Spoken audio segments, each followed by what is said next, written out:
Lesa Burgess knows what it means to build a home wherever life takes you. As the wife of a professional basketball player and mom to 5 kids, she's lived a journey of love, resilience, and adventure.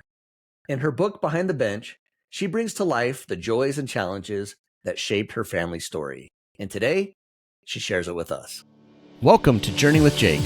This is a podcast about adventure and how through our adventures we can overcome the challenges of life that come our way. While I expect you will learn some things about different adventures, this show will entertain you. Each episode will feature a different guest or guests as they share experiences and stories from the different adventures they have been on. Not only will you be entertained, but you will also hear the failures and trials each guest faces and what they have done or are doing to overcome the hardships that come their way. My goal is to take each of us on a journey through the experiences of my guests with the hope that you'll be entertained and inspired to overcome your day-to-day challenges. After all, it's not all about the destination as it is about the journey.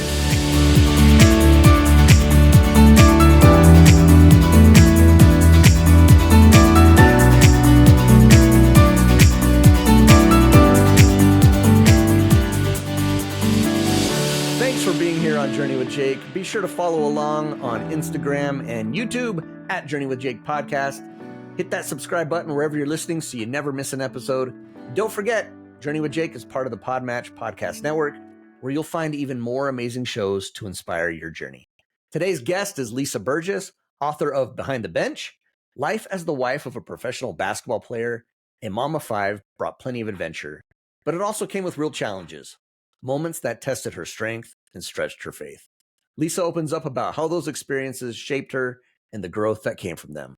And if this episode speaks to you, be sure to check out episode 144 with Autumn Carolyn, where she shares her own powerful journey of resilience and adventure. Okay, let's get to my conversation with Lesa Burgess. Got Lesa Burgess joining me. Lesa, welcome to Journey with Jake. Thanks for having me. Yeah, this is fun for me. I saw your story through the newspaper, I think is how I kind of see it, or, online news. I don't know anybody who has newspapers nowadays, but I saw your story and I thought it struck me because Journey with Jake, it's an adventure podcast, but it's also kind of your journey and who you are and the adventures you had. Your book, you wrote a book called Behind the Bench, memoir of a basketball wife. Your husband was a professional basketball player, and it's mostly the stories about traveling around with him through, I think you were in 9 different countries. Mm-hmm. Just the cultural shocks, the experiences you had were intense. I had a guest once who told me, he said, adventure, it's not an adventure till a problem happens or till a challenge happens. And if that's the way to describe it, you had years full of adventures with Lots this of experience. adventures. Absolutely. So I think it fits perfect. Plus, I've always kind of wanted to know about kind of your role too, as, supporting your husband. And you look at it and you're thinking, your husband, I think he's what, 6'10"? I mean, he's tall. Yeah, 6'11", yeah. 6'11", okay, 6'11". So he's super tall. He's kind of the one who gets like a lot of the attention. And so I was happy to see that you wrote this book because I kind of want to hear your side of the story and kind of what it was like for you as well. Before we dive into it, though, I want to know just kind of your background. Where did you grow up? Kind of what was your situation growing up and kind of how you met Chris? Yeah, I grew up outside of Logan, Utah, up by Utah State. Small town called Millville. I have 3 older brothers, so I was a tomboy through and through. I just wanted to be like my brothers growing up. Played all the sports, fell in love with soccer. Soccer took me to the University of Utah.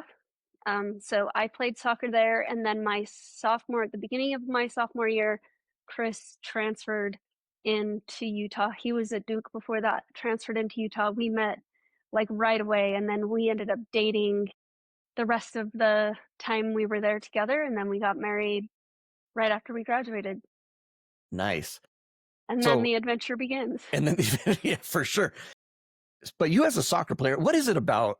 It seems like athletes attract other athletes. It seems like I see a lot of that. Was that kind of how it was? Because he was an athlete, you were an athlete? I think that you just end up having a lot of similarities. You understand each other on a level that like non-athletes wouldn't be able to. Not that there's anything right or wrong about that, but there is something to trying to be as elite athlete as you can that takes a lot of sacrifice, determination, whatever it is that comes in your way.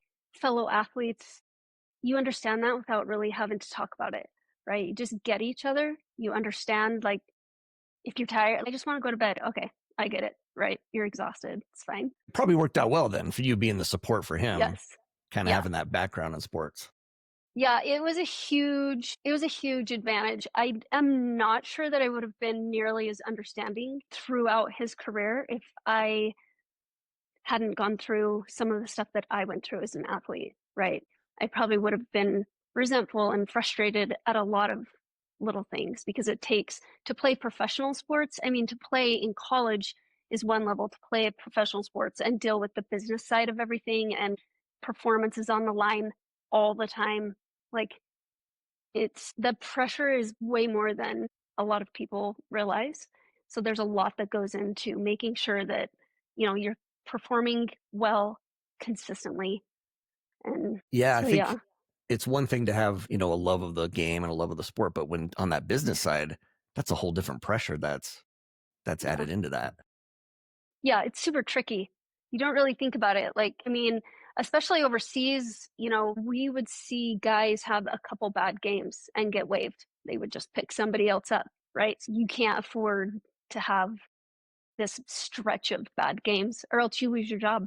And then, you got to try and find another one. You might be out for the rest of the year. It's a lot. So when you're supporting your family that way, it's extra pressure. Yeah. Yeah, no doubt. What do you think the impact of having three older brother was for you?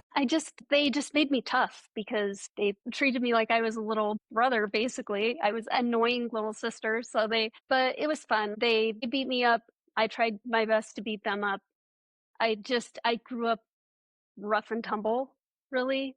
Um, one of my best friends was the youngest of all girls, and I would go over to her house and be like, I don't understand what is happening here. Why are you all screaming at each other? Just like hit each other and get on with it, right? Then I think that it just helped me coming into sports. I was really tough and I didn't care how much I got beat up. I just wanted to push through it and be the best. And I do think that having three older brothers who challenged me all growing up had a lot to do with, I think that it was inside of me, but they really brought it out of me. Are you still close with your family, with your brothers and your parents? Yeah. Yeah. We're close. All my family lives up in Cache Valley, up there around Logan. We're close. We get together. It's tough to get everybody's families together and whatnot, but you do and you can. Absolutely. Very good. All right. So behind the bench, again, I'm right in the middle of it. I'm probably three-quarters of the way done. I love it. It's Okay. been a lot of fun. What was the inspiration behind it? Why did you say, hey, I want to tell my story? It started just as a way to write down my stories, our stories for our kids. Because Chris, my husband, played overseas for 11 years and we started having kids right away. So we had all five of our kids during those 11 years. And I wasn't very good at journaling. I mean, I was surviving motherhood and traveling all over the place, So I one day realized there's this massive chunk of their childhood that we talk about a little bit, but they just they'll never know what it was like. And so I really wanted to write the stories down so that they could have them. So that's how it started. I didn't have really intentions on writing a book, but I just wanted to write stories down. But as I was talking about it, especially with friends, they were like, you have to write a book. I want to read it. Please write a book. And so I think that they kind of planted a seed that I was like, maybe I could turn this into a book. So I started out just being, okay, I'll write a book, but I'm not going to worry about, making it good or anything. I just want the stories down. And it just kind of eventually morphed into like, oh, I think this could be something that other people would enjoy or even get, fellow wives of professional athletes, especially those going overseas. We've been connected by people and they'll ask me for advice or how do you handle this situation or that, and I'm like, it's really hard to feel seen. And so I really loved the idea of this book helping someone going through that situation to feel seen. It's a good way to do it. So kind of almost like a legacy thing for your family. Hey, Yes. here's what we Yeah. did. Yep. But then it became a published book, which is cool. Kind of morphed into published book, yeah, but the main goal was always to have it for my family, for my kids especially, and then there just kind of became added benefits to it. I've noticed as I've read through it, it's not like just chronological. It's kind of you kind of jump around to different things. What was kind of the idea behind that? Is it because I think you divided into parts, if I'm not mistaken. Yes, yep. So my very first draft was chronological. I went year by year and tried to just spit out everything that I could remember, because that's another reason why I wanted to write a book, because I noticed that some of my memories were starting to, I couldn't quite remember this detail or why this happened. I want to get these down before I really forget them. And so my first draft was chronological, but when I decided to make it a full-blown memoir, I decided to read a whole bunch of memoirs to get an idea of how they flowed, what they sounded like, what the structure was, so that I felt a little bit more, because I don't consider myself an author. This is not what I've studied or anything like that, right? So I needed to find out what it should look like.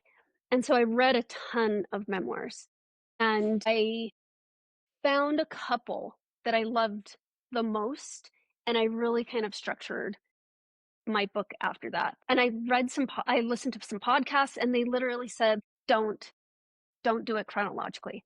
Create themes, skip around so I did kind of do 6 parts, kind of tried to talk about stories that were in this kind of, umbrella of this theme for this part, for this part, for this part, and then kind of end with the end of his playing career that kind of melted into his now coaching career. I love it. Yeah, it's like I said, it's been good. I'm not quite through it all yet, but there's been some just fantastic stories and adventures. And if you think about the word adventure, so to you, Lisa, what does adventure mean to you? I mean, to me, I think that my definition has a lot to do with not really knowing what's going to happen or how it's going to go or even how it's going to end, right? You're jumping into something and you're just like, hey, let's see. And then having to figure it out, having to stumble over hurdles.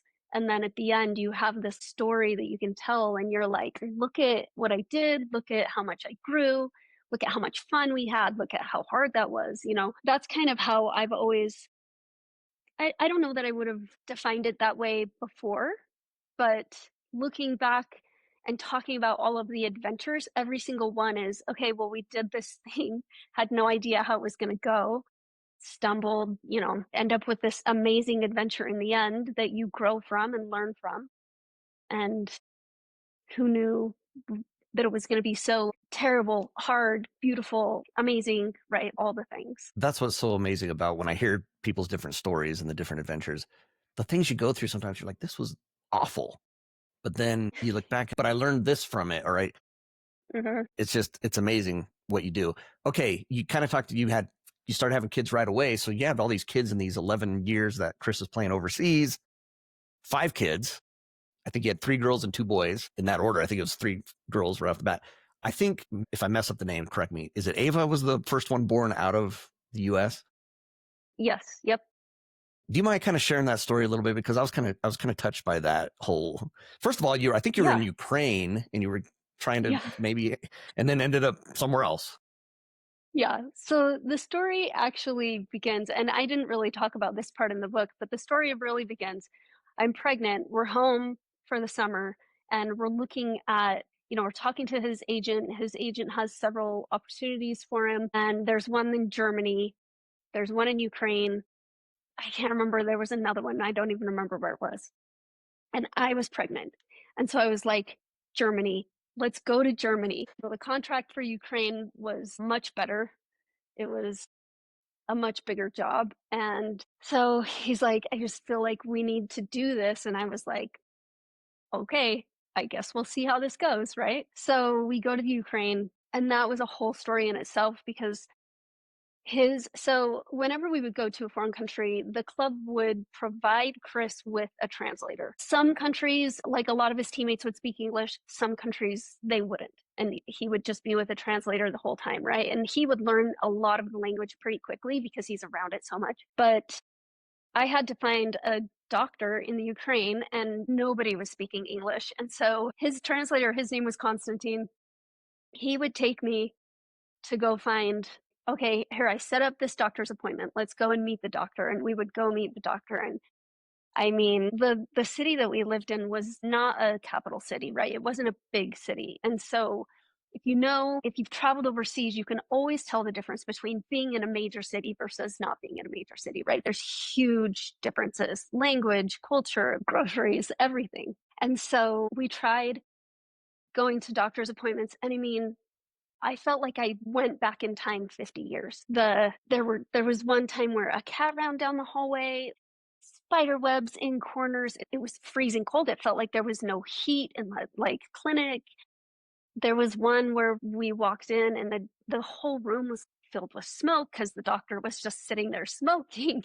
I was just like, where am I? So I was not feeling super great about this whole situation. And I was trying to figure out, but at the very beginning of Chris's career, we had kind of made this promise to each other. We're staying together, right? We're sticking together because honestly, a lot of guys that go play overseas, their families stay back home. That's I've kind of the noticed that. norm. Yeah. Yeah. And that's okay. Whatever works for, for each couple is what works. But for us, we didn't want to do that. We wanted to stay together. And so I really didn't feel good about coming back home. I didn't want to come back home. I didn't feel good about leaving Chris. We wanted to stay together. And so we were trying to make it work. But the longer we were there, the more I was starting to get really nervous because at this point I was 6 months along. Is this really what we're doing? And so it just so happened that their team ended up dropping out of the EuroLeague. This whole thing kind of happened. They stopped kind of paying some of their players, and so Chris's agent came in and made this deal with the team to waive Chris, give him his money that he was owed. I mean, they gave him part, and right away he was picked up by a team in Turkey. So he literally called me. I was home. He was not. He called me and was just like, "Hey, we're moving to Turkey. We have a flight in 3 hours."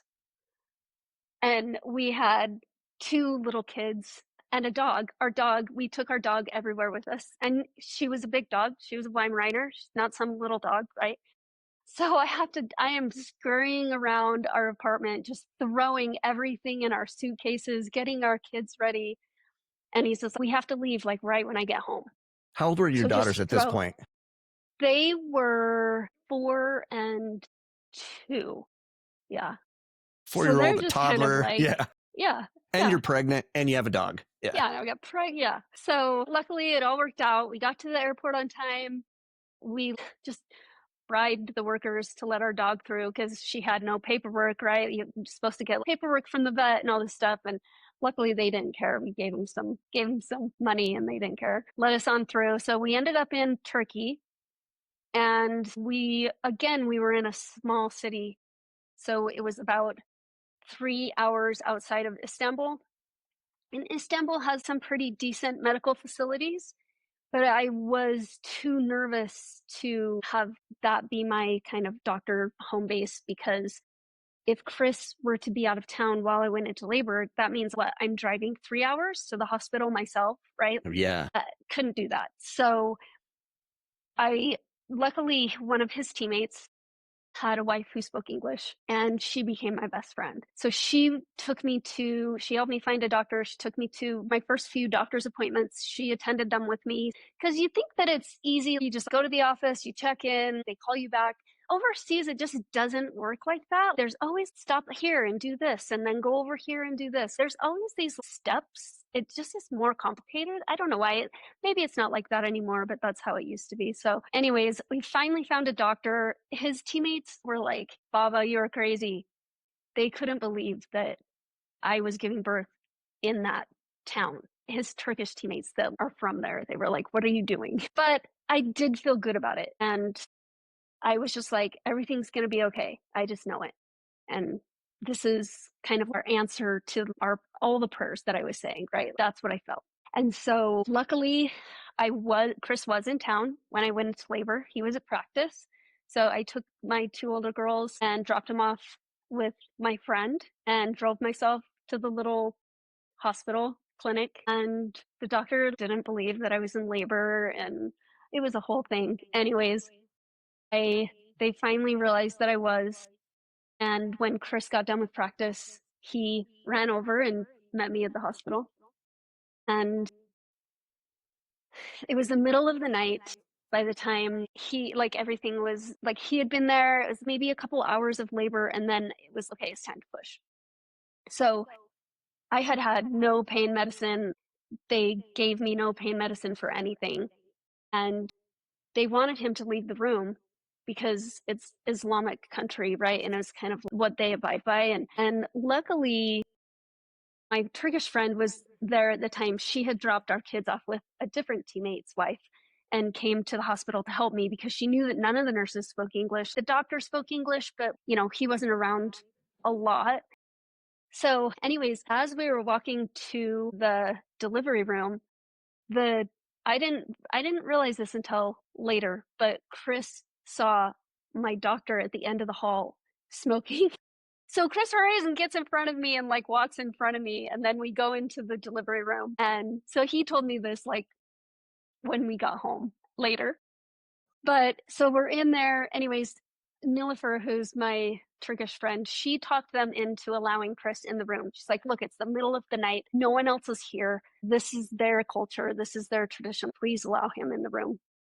And so they did, thankfully. He was able to be in there, gave birth, and the doctor had to stitch me up a little bit. And again, nothing. No local anesthesia, nothing. Just Here you go. stitched me on up. I was screaming. The doctor was making fun of me that I sounded like my screaming baby. It was the craziest experience. And then, they had no diapers, they had no blankets. We had to bring everything ourselves. We did stay, well, I should say, I stayed there for the rest of the night. So I had her just after midnight. So they had me stay in a room. There was no nursery or anything like that. Just me and my baby stayed in that little room. Chris went home because he had a big game the next day. So he was just like, Lise, good job. Love you. Congratulations. Good night. See you tomorrow. So he went home so that he could sleep. And Nilüfer actually ended up coming back to the hospital and staying the night with me, helping me, which, I had been up for so long. I was exhausted. She was heaven sent. And then, so the next morning, Chris came back. We left the hospital and we had to pay the bill before we could go. It had to be paid in full. So Chris is asking Nilüfer, can I use a couple different credit cards? We didn't have insurance or anything like that. And so she's like, yeah, no problem. So we went down to the office on our way out to pay the bill. And they were like, yeah, it's this much. It ended up being $175 total for everything. Wow. Chris is like, we should have more kids here. You're like, wait a minute. Yeah, no. But yeah. And then I had to go get a tetanus shot just in case, things weren't sterile. So I was really super grateful that she was my third baby. Because if that would have been my experience on my first, I would have been, I'm done. Yeah. Right. But luckily I knew what was going on. I'd been living overseas long enough to know, yeah, there's a lot of differences and that's okay. And that was Turkey. I think that was your second or third time in Turkey too. So you kind of knew Turkey culture a little bit too, which was probably helpful. Super helpful. Yeah, it was super helpful to understand Turkish culture and know that, yeah, it was really helpful. I'm not sure that it would have been, again, as comfortable if we had never been in Turkey. But when we got to Turkey, it was like, okay, I feel good. Yeah. I would have felt better if we were in Istanbul. Yeah, sure. Right? Yeah. But it probably still felt better than what you were experiencing in Ukraine. So, yeah, totally. Answer to prayer, but immediate. That's crazy too, that our flight's in 3 hours. And wow, I just don't know how you processed all that. Yeah. It just became something that you get used to. You get used to the phone calls changing everything at any moment and just having to learn, adapt in right now. There's no time to process all these. I am very much a type A person. I want to plan. I want to know what's going on. And I want all of my questions answered, right? And so I struggled the first few years of his career because I was so outside my comfort zone when it came to that stuff. Even with, hearing from his agent, I'd be like, well, what's going on? What are the options? And what is he saying about this, this, this, this, this? And he was just like, Lise, when he has something, he'll call me. And I'm like, oh my gosh, we just have to sit here and wait for a phone call? I It think I just like was, that too. I think I like that about your book was the combination of the both of you too, of your yeah, husband. Because he's kind of, I don't want to say dry, but like his, like you said at the hospital, like, well, I got to go. Good job. Like, and I'm at, just yeah, kind of, yeah. He's super laid back, yeah. easygoing, very flexible. Yeah, we balance each other a lot. He helped me learn how to be flexible and adaptable a lot more. It's great. I'm sure. And Yeah, I know he learned a lot from you as well. So I think that's good. I like that combo that you both had. Okay. yeah. So we mentioned Ukraine, we mentioned Turkey. What were the other countries that you were in? We were in Australia, so we Okay. spent a couple seasons in Australia, 2.5 actually.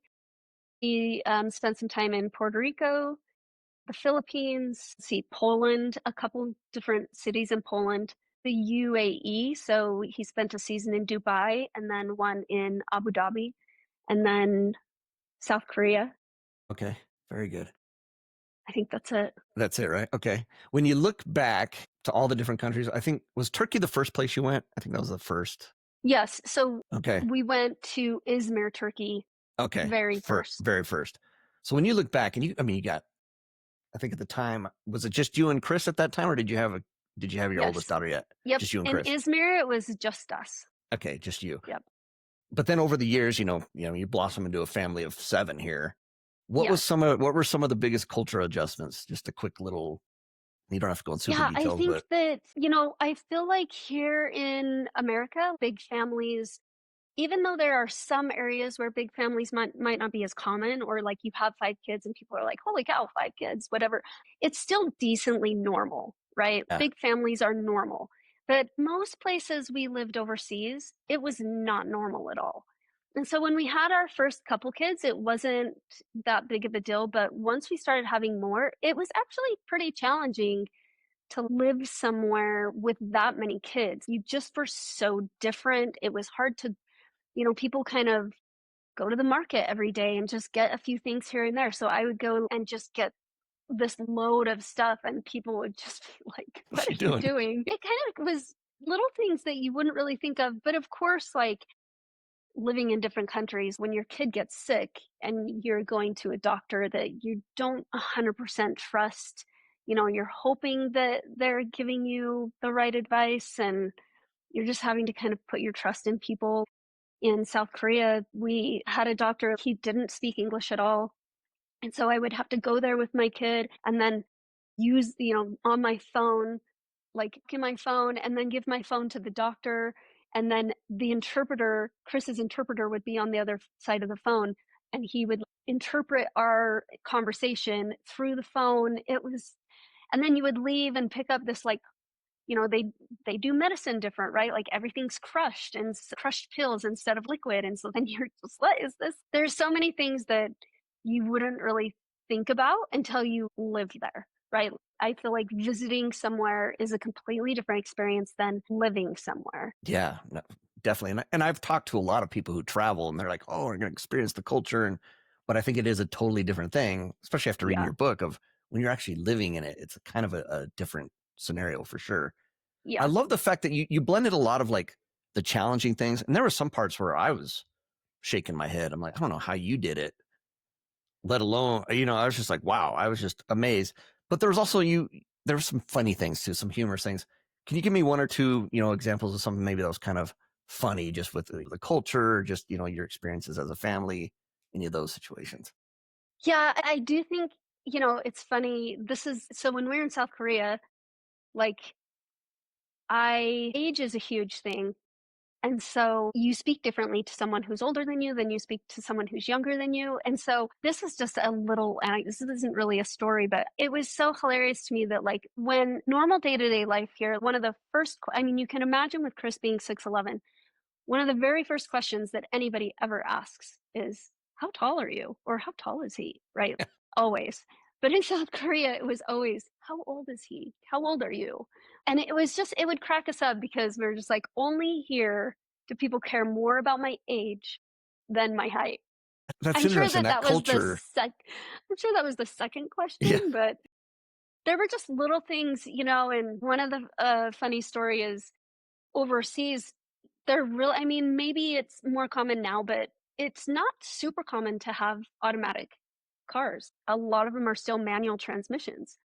And so, and I learned how to drive on a manual transmission, and I was really good at driving them, but Chris didn't. He didn't know how.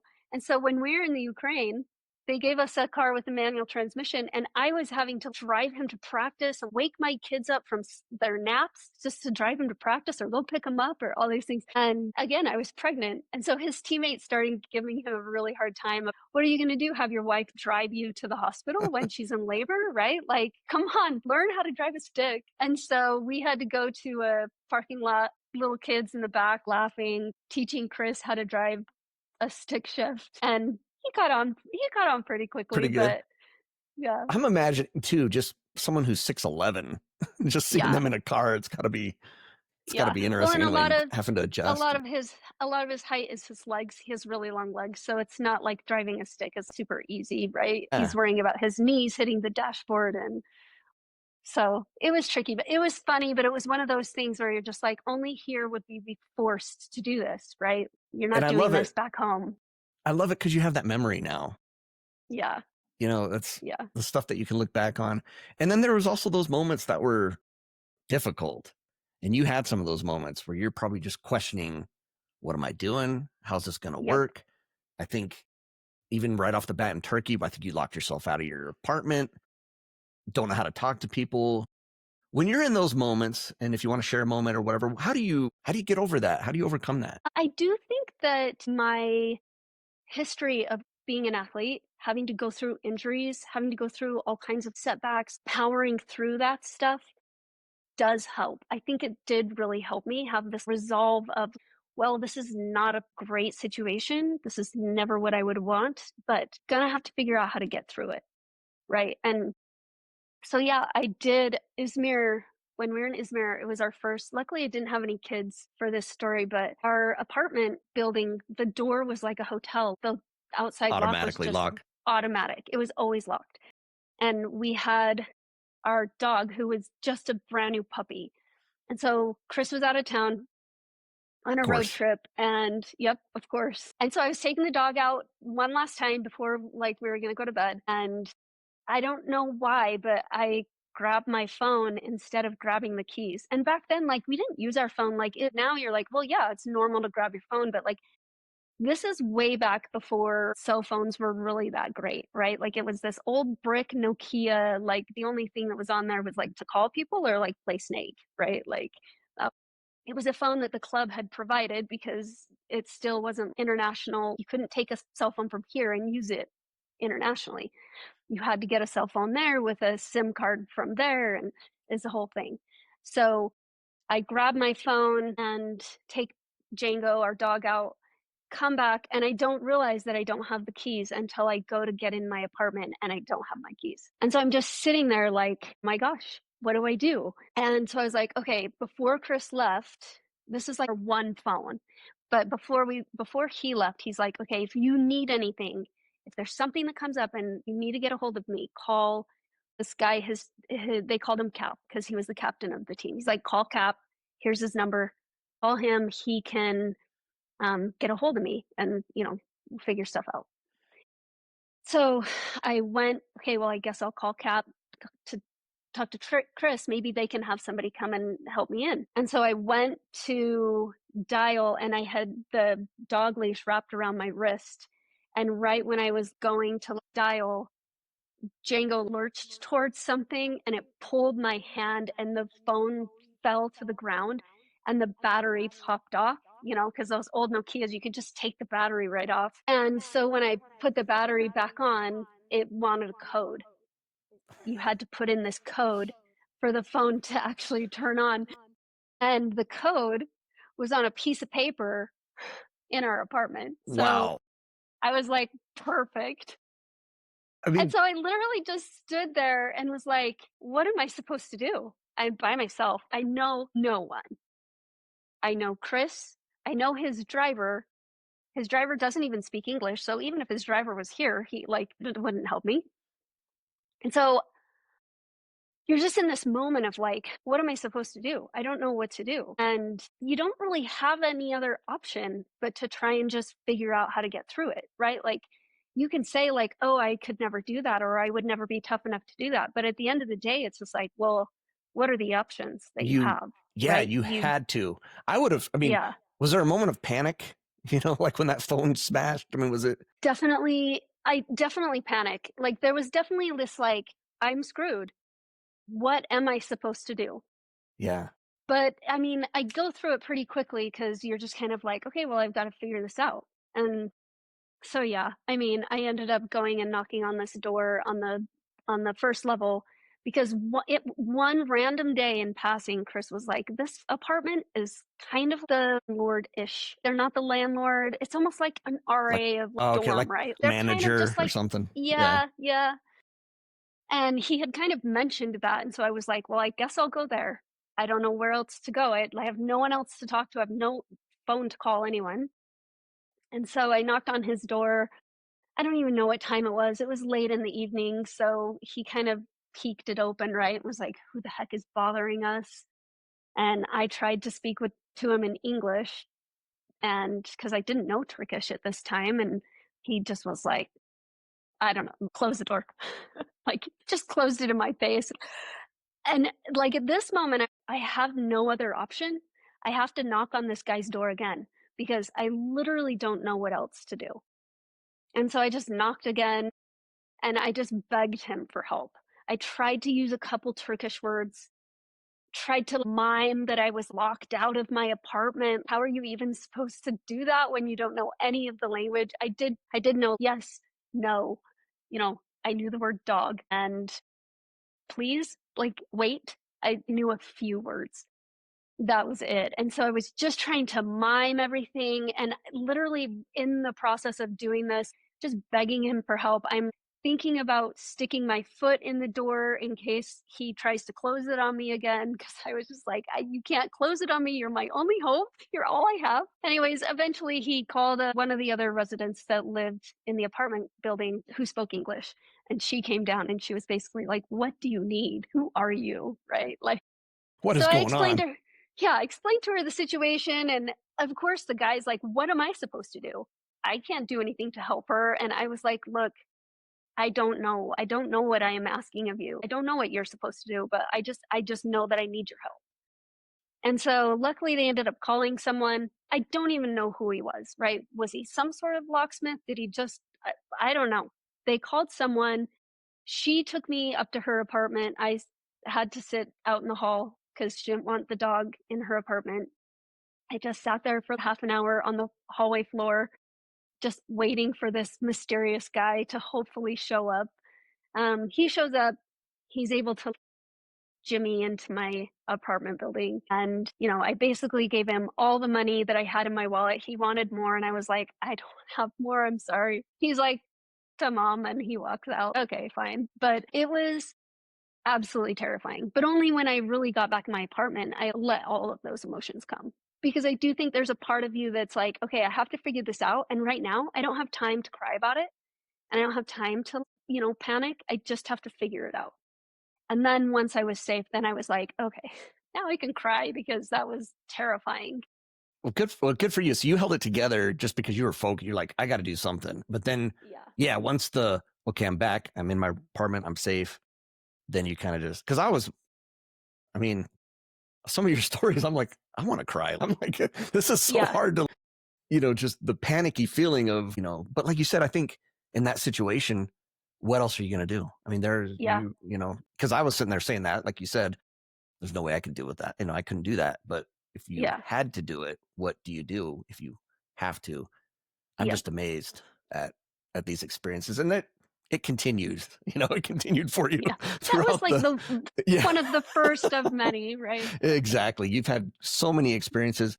Wanted to ask about kind of that role that you have and I love the name of the book, Behind the Bench, because Chris is like the focus. He's kind of Mhm. he's the big, tall, 6'11" professional basketball player, and you have that role as the support, and which is a super important role. That's why I'm glad I got to talk to you, because I love the fact that you're out telling your story about this. And I think I read a chapter there. You had a few moments where you're kind of like, it was a little bit hard that, Chris Mhm. was kind of the focus of everything. People always want to ask about Chris and this and that and, that sort of thing. Kind of tell me a little bit about that and how you kind of evolved from that and kind of what you're doing about that. Sure. I think that, I grew up being a part of a team. My whole childhood, I was a part of a team. I had an important role in our team succeeding. And you always would get this validation, even if it's just from teammates, right? Even if it doesn't come from outside, like rewards or awards or championships or anything like that, you still always have this validation of your teammates or fellow athletes or the school or whatever it is. You're kind of constantly getting this attention and validation. And that's just what I was used to. And so it just all changed so quickly, like at once. I graduated, so no longer a part of the team. I am now married, living away from all of my family and friends, everybody that I know. And then we started having kids. So then I'm a mom, which any mom can attest that just becoming a mom throws you for a loop of like, is is this all I am now? Is this who I am? Like, and I also think that most athletes go through a period of time, especially, once you devote your whole life to this sport, to becoming good at the sport. And to become really good, as much as you don't want to put your whole identity into the sport, you kind of do because Mm-hmm. you have to work on it so much. It becomes such a huge part of your life that it is a huge part of your identity. All of a sudden, I was not a soccer player. I was married. I was a mom. And that in itself, and then you live on the other side of the country where you have no support group, right? That was so hard. But then on top of that, nobody really seems to see me. They just want to ask about Chris, which is, I loved talking about Chris. Chris is my favorite person. I still love talking about Chris, but it was really hard for me to have this new identity and try and find who I was and feel strong and capable and all of these things that I used to feel in this new role. And so when a lot of people would not, it was hard for me to feel seen when people were constantly asking me about Chris and his career and stuff.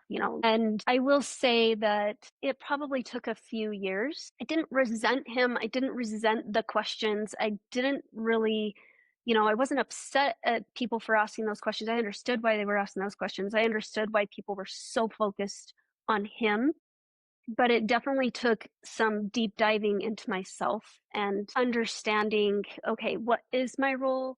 How can I be the strong and capable in this role? How can I, you know, feel confident in this role, even if I don't feel seen from anybody else? I think the lifestyle in itself is incredibly hard for people to understand because they have nothing to relate to, right? You can't relate to like that lifestyle on the other side of the world when like none of that world, right? A lot of people don't understand what it's like to be in that. And so you tell stories and whatnot, and they would kind of just be like, oh, that's so cool, whatever. And people were kind of like, oh, this sounds so glamorous and amazing. Just this easy, fluffy life, right? And you're just like, you have no idea what this is. So it was like all of those things together, trying to figure out who I was and being proud of my role now, just as proud as my role now as I used to be of saying, I'm a soccer player, right? I'm a mom, I'm a wife. How can I make those things? How can I do them in the best way that I can to be proud of them? And I started to see how important my role of supporting Chris was in his success, right? Like we kind of mentioned in the beginning, I understood his game day routine and I understood how important that was for him. I understood that in the middle of the day, he needed to take a nap and I needed to keep the kids quiet so that he could perform well that night. And I wasn't upset about it. It was something that I became really proud of, that I knew how to support him and I knew what he needed to be successful. And I started feeling like his successes were also mine. And I think that was the key to feeling really together, really strong in my role and how important it was, even if nobody else saw how important it was. I knew how important it was, and Chris knew how important it was, and he saw how much I was helping, right? And so it was a process, but it was definitely something that was crucial to being able to doing it for so many years and getting through and having all of those adventures. Yeah, no doubt. One of the stories that you shared, and it kind of makes, I kind of feel like you're kind of talking about this a little bit, is when you surprised him in, I think it was in Korea, and Mm-hmm. surprised him, showed up with you and your two daughters and at a championship game. I think he lost the first game, but won the next game. But anyway, when they Yeah, were celebrating and there's graffiti coming down, I felt like you were able to celebrate that too. Like it was your championship as well, even though Chris was the player. I kind of got that sense. absolutely. And that's absolutely how I felt. I mean, I definitely took a huge piece of his successes and felt like I had a important role in that. And I felt like it was, especially showing up that year because South Korea was a really, really, really difficult season. Chris was the way they do it and where we lived, he was gone well over 50% of the time. I would say maybe even 70% of the time he was gone. And so it was just me, my two little kids. And South Korea was one of those places not a lot of adults spoke English yet. And so it was incredibly challenging. And I was at the end of the season, you go and you don't think about it too. We're living there for what, 9 months of the year or something. I don't have babysitters. I don't have neighbors. I don't have family, right? We don't Yeah. go on, we're not going on dates. Like I am just in it that whole time with like no breaks. My parents did come out usually almost every year to visit, so we would get like a minute where I had a little bit of help, which was always just the best. But it was the very end of the season and I was exhausted. And I had our youngest, I had a 3-year old and a 1-year old. And if anybody has had kids, they know 1-year olds are impossible, right? To take them places, it is so, they don't want to sit still for 2 seconds. They don't understand why they can't run around no matter where you are, right? And so Chris had said, just stay home. It's okay. But because his home court was like a 6-hour drive away. And so it was at home, but that's, it's like from Salt Lake City to Vegas or something Hmm. like. And so the plan was for me to stay home, but the more I thought about it, the more I was like, I can't not be there. I want to be there for him because it always meant so much to him to have us in the stands, because that's really why he was playing, right? He loved the sport, he loved his career, but he really was playing for our family and he loved having us there in the stands. And even if the kids were really small and they couldn't fully understand everything that was going on or the brilliance of his career, he still wanted them there. And I knew that. I knew that this would be an important moment and he knew that he would want us there. He was just trying to be nice because knew that I was exhausted and ready to go home. But I worked it out so that I was able to fly down and surprise him. And it was one of the best moments because, like you said, it was just one of those moments where I was like, this is my championship. Like, this is my joy, is being able to be here and have our family together with his team and all celebrate together. And the fact that they won the championship that year, it was incredible. It's amazing. I love it. Throughout this whole journey, I know I've been talking to you for quite a while here, so I appreciate your time. I don't want to keep you too long. Of course, I did want to ask about the role of faith in all of this, because I know that's important to you and to Chris. How did that play out throughout this whole time? it was a very important piece. I touch on it a little bit in my book. I do think that it's a part of like us staying together. We just believed that if we were together, we could get through anything. And if we were together in faith, we really could like bust through mountains, right? Like, and it took a lot. I think we had faith together. I think that we knew that we were living the best lives that we could. But when he was gone, I a lot of times wouldn't have anyone to rely on. And I was a mom and I was going through lots of hard things with little kids. And I think that my faith really pulled me through a lot of those times where I'm like, can I really do this? Can I continue to live this way, right?